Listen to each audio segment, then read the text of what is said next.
How do you create the importance of saying, I realize this takes time, but if we're thinking about the long term, this has to be part of the process?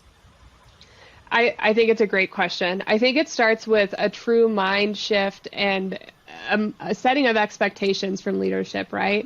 And there's some complexity there that we'll talk about in a minute from a business, like just how construction functions.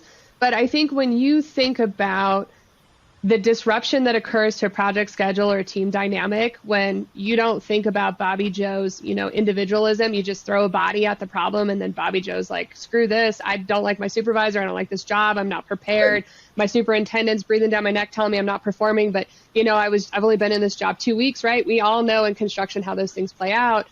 We need to start taking a more long-term strategic perspective on how we set our people up for success.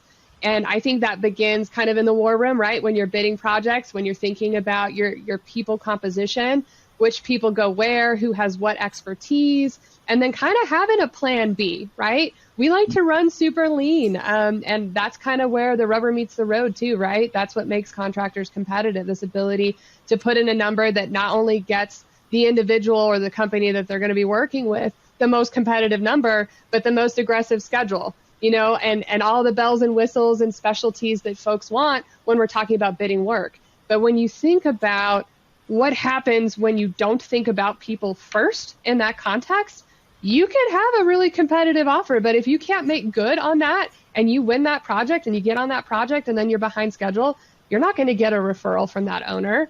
You're not going to get a recommendation from anyone who's partnering or the subs and trades that you have on that project, right?